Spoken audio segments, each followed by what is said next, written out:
My name is Jordan Mitchell, and I'm the youngest of 3 children in what outsiders would call a successful family. My father owned a moderately profitable accounting firm. My mother was a real estate agent. My older brother Marcus became a corporate lawyer. And my sister, Dr. Rebecca Mitchell, was the family crown jewel, a dermatologist with her own practice. Then there was me, the disappointing one. I didn't follow the traditional path. While my siblings pursued prestigious degrees and climbed corporate ladders, I took a different route. After college, I worked quietly in financial consulting, then moved into private equity. I kept my head down, made strategic investments, and built something substantial. But to my family, I was invisible. Worse than invisible, I was the cautionary tale they told at dinner parties about what happens when you don't apply yourself. The truth? I'd been managing a private equity portfolio worth $127 million for the past 6 years. My clients included tech startups, medical facilities, and commercial real estate developments. I specialized in silent partnerships, providing capital without public acknowledgement. One of my largest investments was a $3.8 million business loan to a promising medical practice that needed expansion capital. The practice was owned by Dr. Rebecca Mitchell. My sister had no idea her anonymous benefactor was me. Growing up, Rebecca was the golden child. Straight A's, medical school, residency at a prestigious hospital. Every family gathering became a celebration of Rebecca's latest achievement. Rebecca just published another paper. Rebecca's practice is expanding. Rebecca bought a house in the best neighborhood. Meanwhile, I was the afterthought. When relatives asked about me, Mom would wave dismissively. Jordan's doing something with computers and money. We don't really understand it. The comparison became explicit during my college years. I'd chosen finance over medicine or law, which my father viewed as taking the easy route. Anyone can shuffle money around, Dad said during my graduation dinner. Your sister saves lives. Marcus defends justice. What do you do? Stare at spreadsheets. Rebecca laughed. Don't be too hard on him, Dad. Not everyone has the discipline for real professions. I didn't argue. I was 22 and had just accepted a position at a boutique investment firm in the city. I was learning, watching, absorbing everything I could about capital deployment, risk assessment, and strategic partnerships. 3 years later, I left the firm to start my own advisory practice. I was 25, managing $8 million in client assets, and my family thought I was still figuring things out. By 28, I'd grown my portfolio to $43 million. I'd developed a specialty in medical facility financing, providing growth capital to doctors who wanted to expand but couldn't secure traditional bank loans due to the strict lending requirements post-financial crisis. That's when Rebecca approached me. Well, not me directly. He approached my firm. She was 32, had been running her dermatology practice for 4 years, and wanted to expand to 3 locations. She needed $3.8 million for real estate acquisition, equipment, and staffing. Her loan application crossed my desk. I reviewed her business plan, her patient retention rates, her revenue projections. It was solid. Really solid. Rebecca might have been insufferable to me personally, but professionally she'd built an impressive practice. I approved the loan through my firm, structured as an anonymous private lender. She'd never know it was me. Market rate interest, standard terms, 7-year payback period. I told myself it was purely business. A good investment in a profitable medical practice. But part of me, a small petty part, enjoyed the irony. The sister who called me financially illiterate was building her empire on my capital. For 3 years, Rebecca made her payments perfectly. Her practice thrived. She opened 2 additional locations, hired 6 more staff, and increased her annual revenue to $4.2 million. And for 3 years she never missed an opportunity to remind me of my inadequacy. While Rebecca publicly celebrated her success, I quietly built an empire she couldn't comprehend. By 31, I was managing $127 million across 17 investments. My clients included *4 medical practices including Rebecca's, *6 tech startups in healthcare AI, *3 commercial real estate developments, *2 manufacturing facilities, *a sustainable agriculture project. I specialized in being invisible.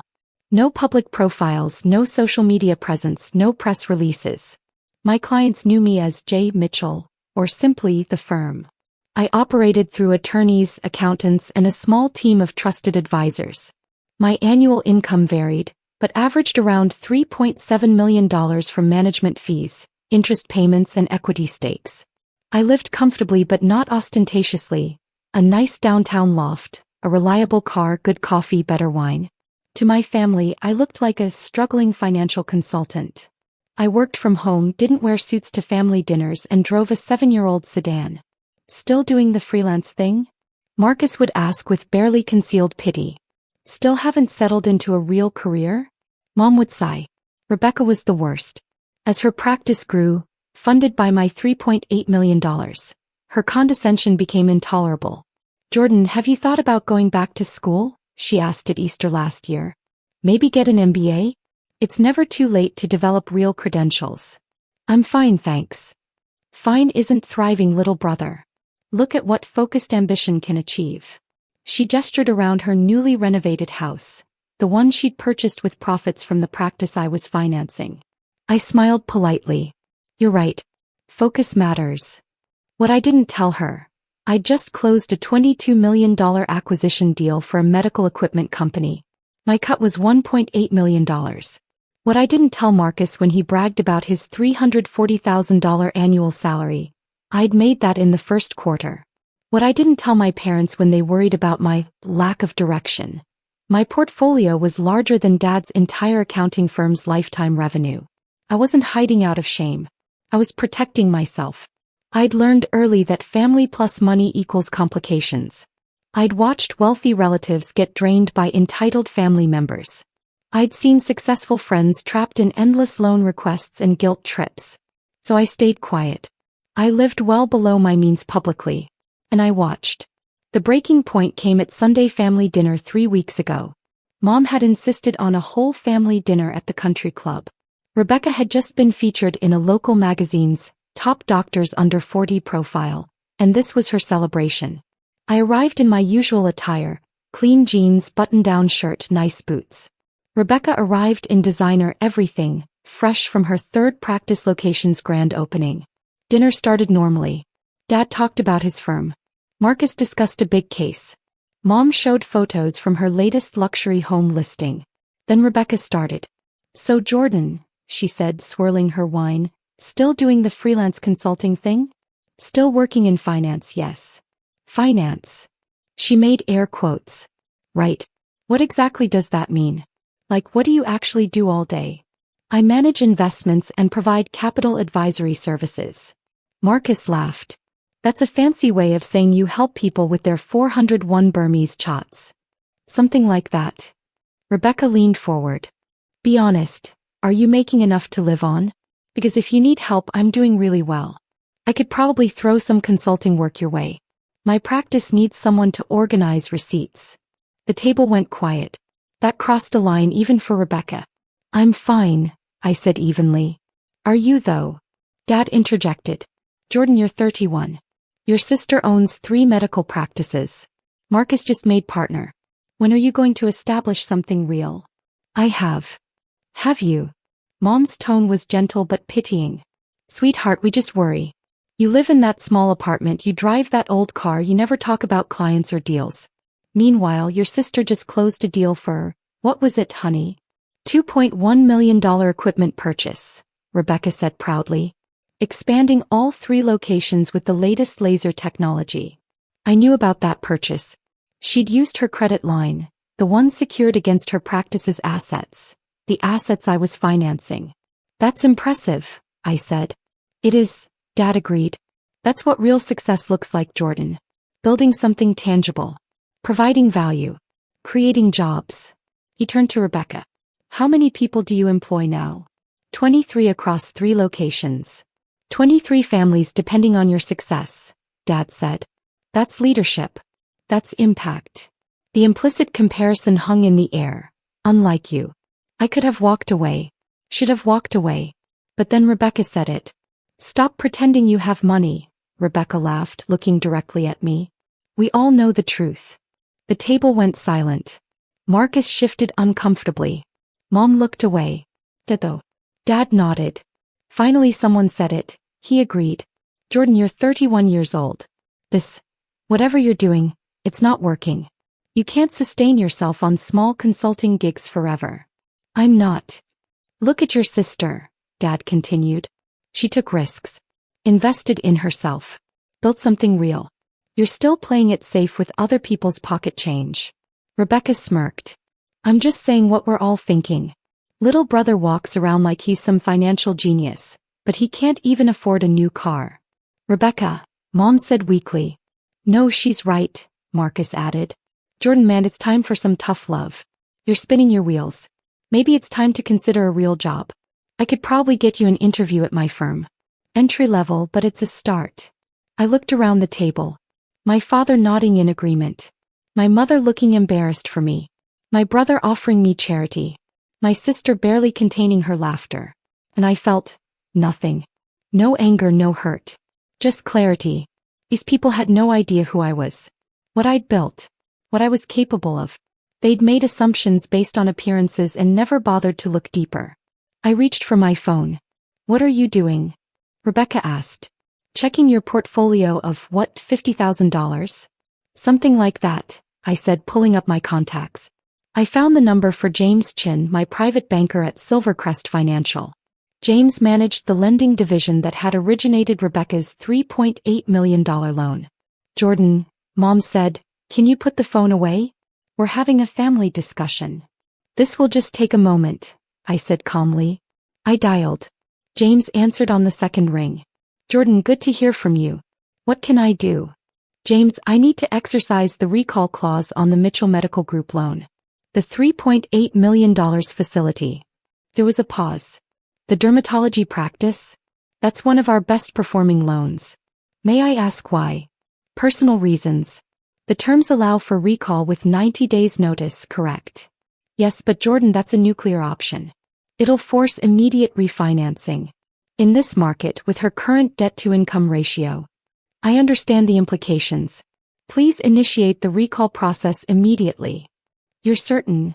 I looked at Rebecca, who was watching me with amused condescension, completely unaware of what was happening. I'm certain. Send the notification tonight. Understood. I'll have the documents prepared within the hour. I hung up. The table was staring at me. Sorry about that, I said pleasantly. Where were we? Who was that?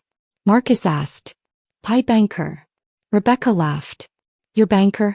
Jordan, you don't need to. Her phone rang. She glanced at the screen. It's my accountant. Why would he be calling on a Sunday evening? Might want to answer that, I said, taking a sip of water. Rebecca stepped away from the table, phone pressed to her ear. Through the country club's ambient noise, I could see her expression change. Confusion, then concern, then panic. She came back to the table, face pale.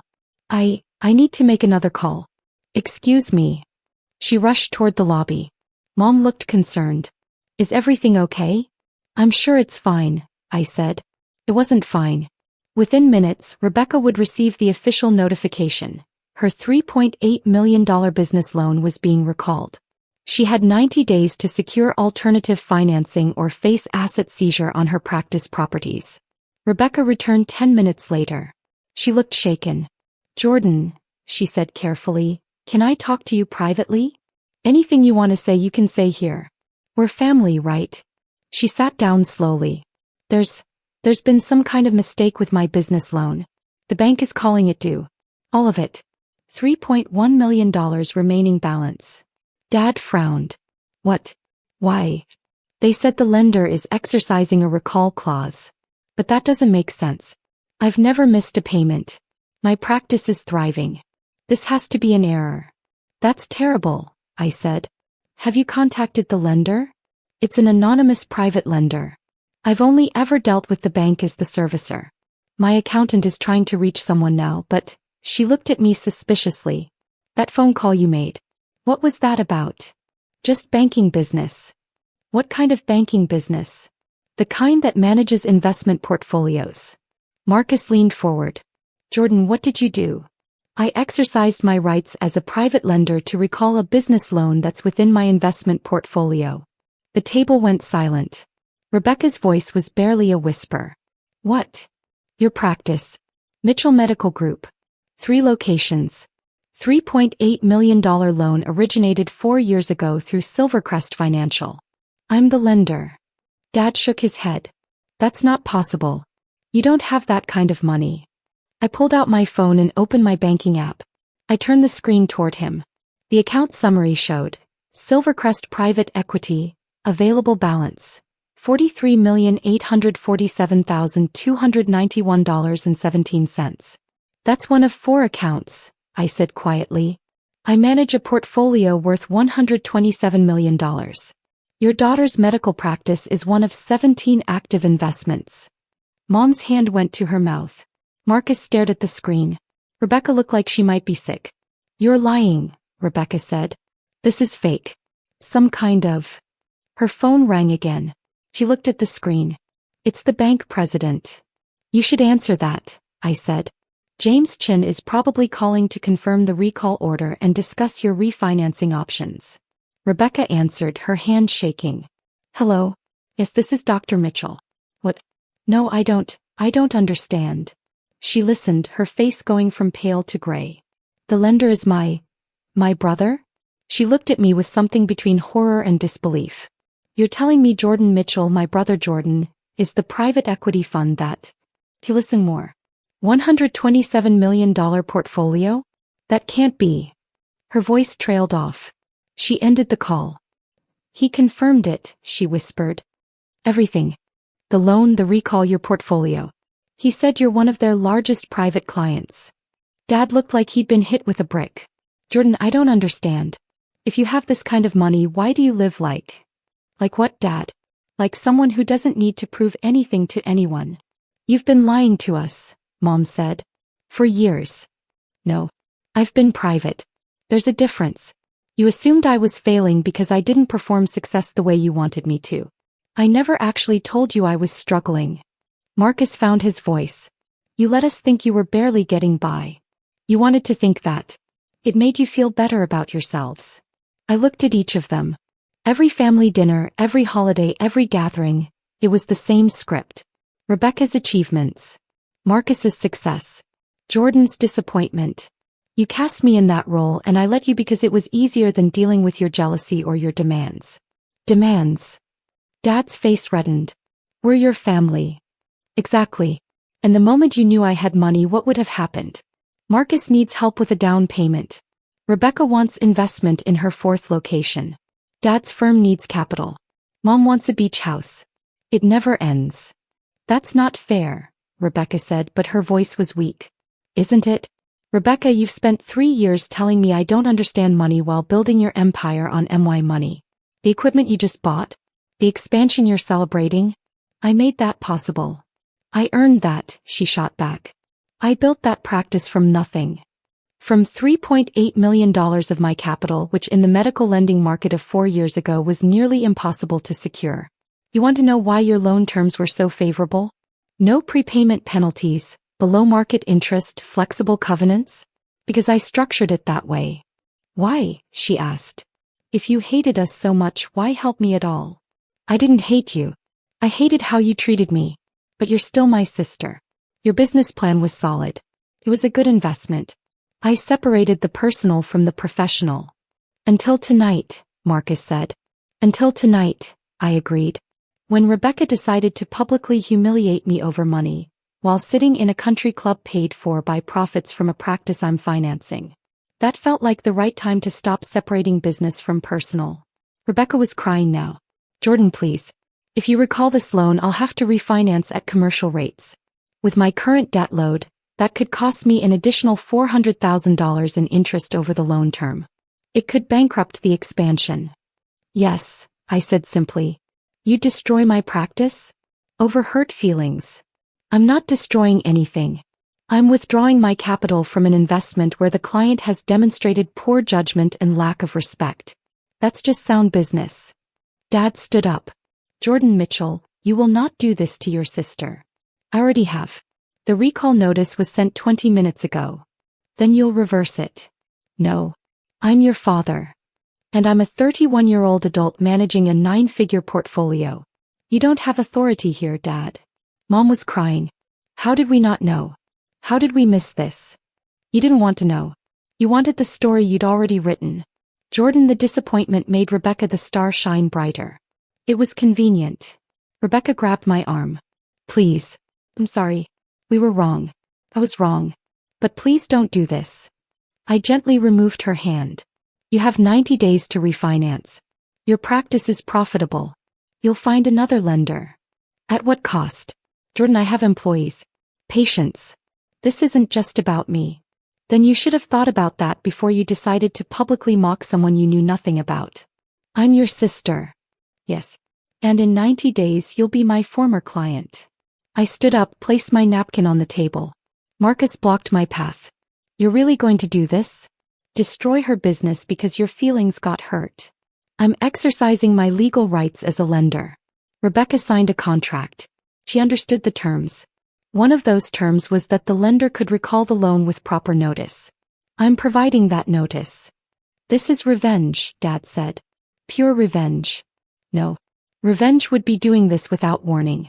Revenge would be forcing an immediate call with no notice period. Revenge would be releasing the details to the medical community that she's losing financing. I looked at Rebecca. You have 3 months. Your practice is strong. You'll survive this. But you'll do it without my money, and you'll do it with the knowledge that actions have consequences. Jordan. I'm done with this conversation. I'm done with these dinners.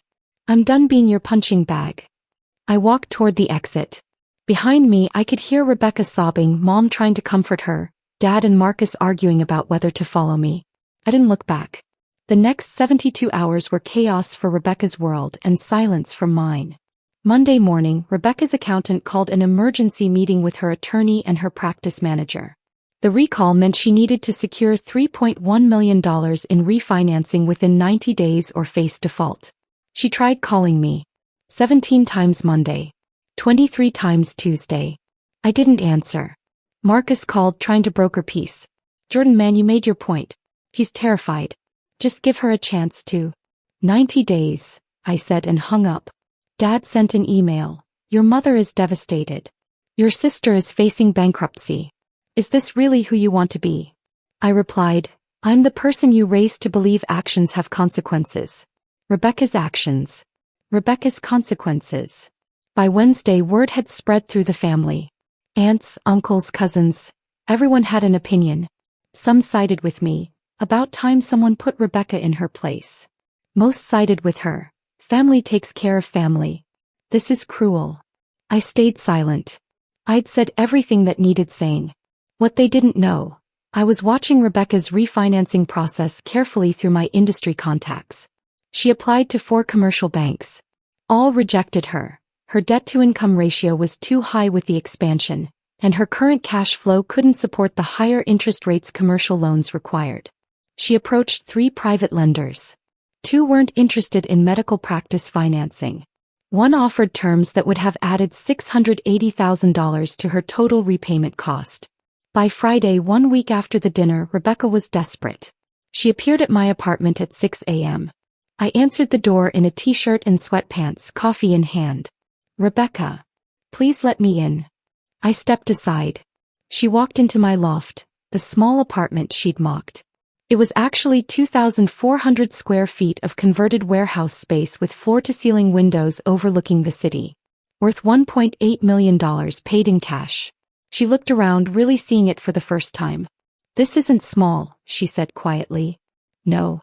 And your car isn't old, it's vintage. A maintained classic. Yes.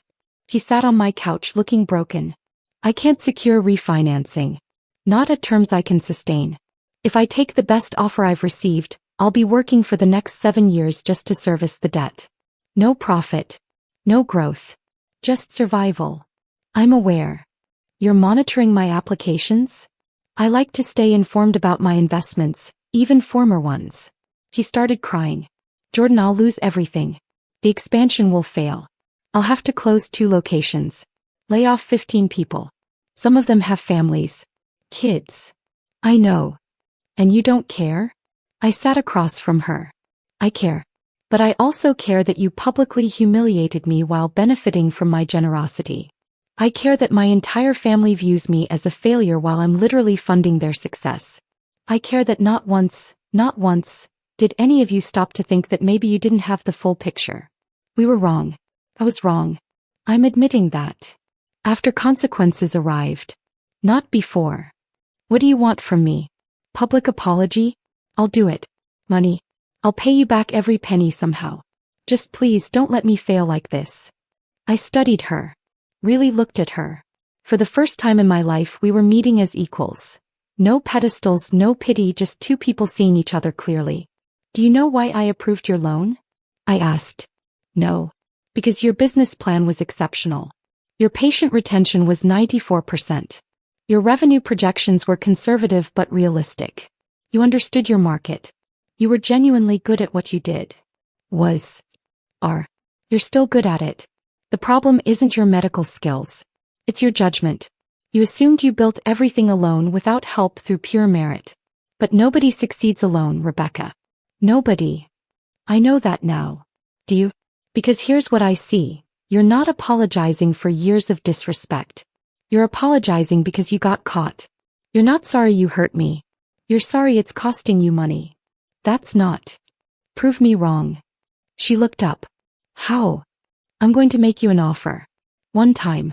Take it or leave it. Anything. I'll restructure your loan.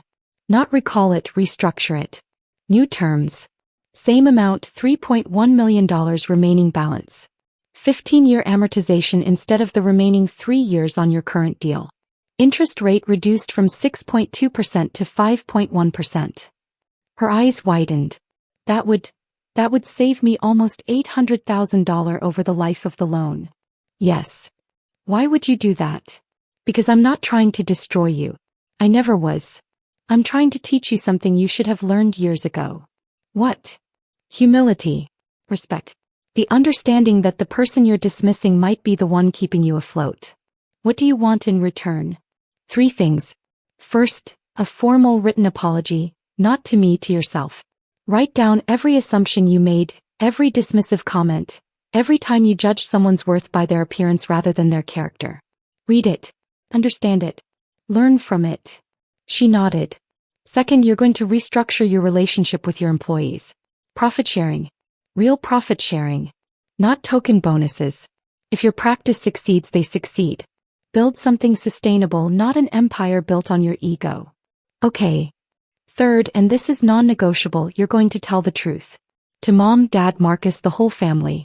The truth about where your loan came from. The truth about how you built your success. The truth about what you said to me and what happened as a result. She flinched. They'll hate me. Maybe. Or maybe they'll learn the same lesson you're learning. That success isn't a solo performance and cruelty has costs. And if I do all that? Then you get the restructured terms. Better than what you had originally. Your practice survives. Your employees keep their jobs. Your patients keep their doctors.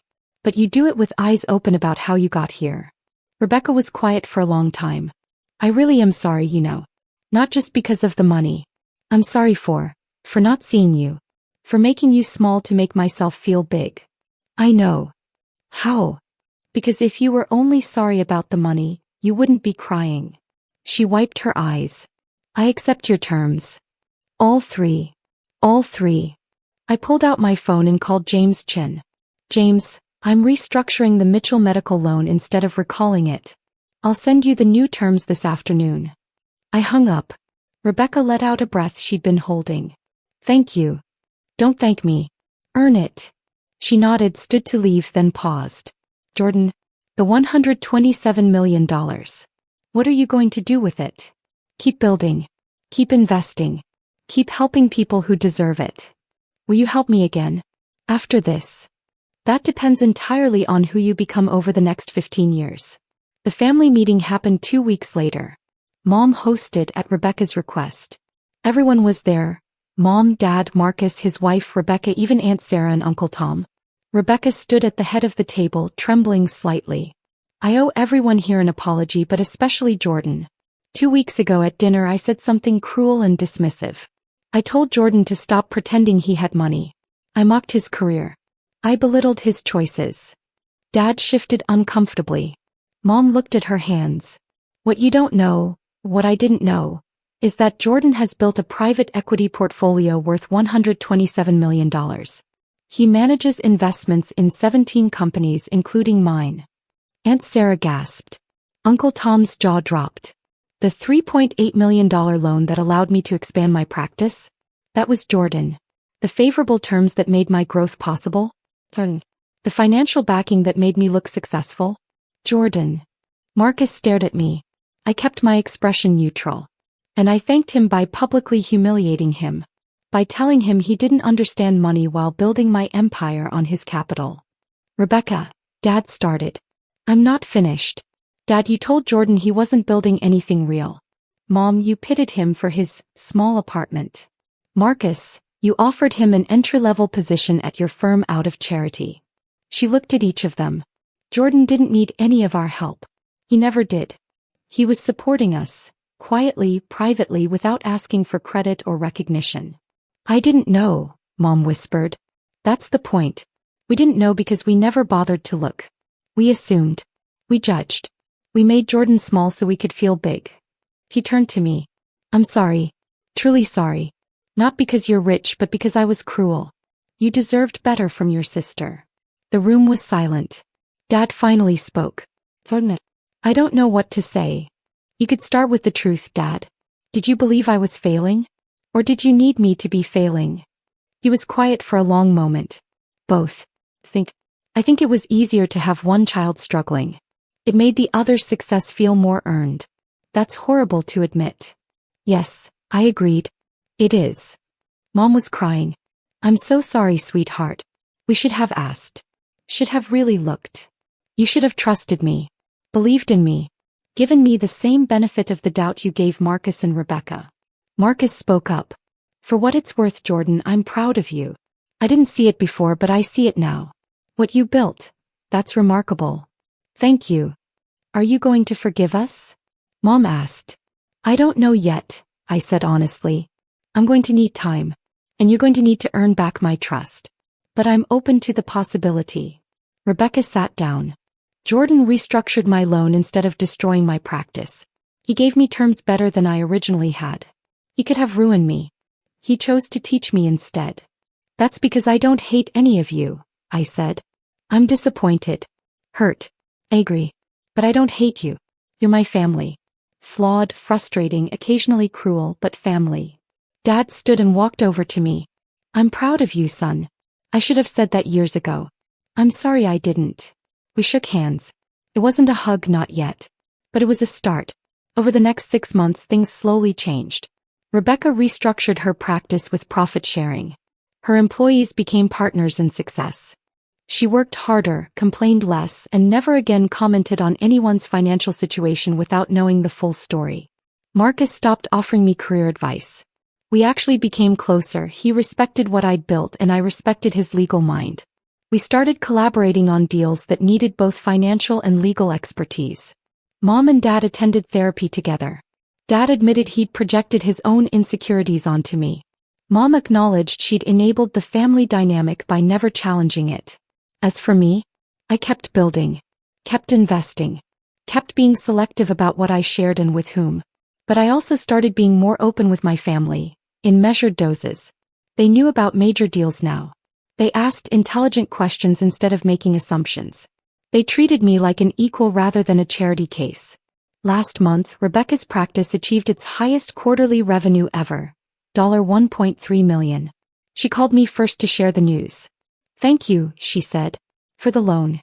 For the lesson. For not giving up on me when I gave you every reason to. You're welcome. I'm going to make you proud, Jordan. I promise.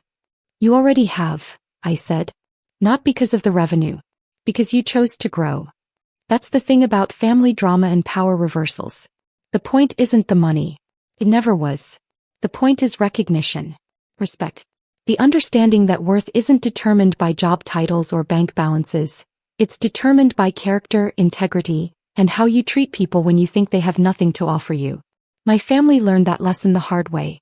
And I learned something too, that sometimes the best revenge isn't destruction. It's education. My name is Jordan Mitchell. I manage a $127 million private equity portfolio. I'm my sister's anonymous benefactor. I'm my family's hidden pillar. And I'm finally seen.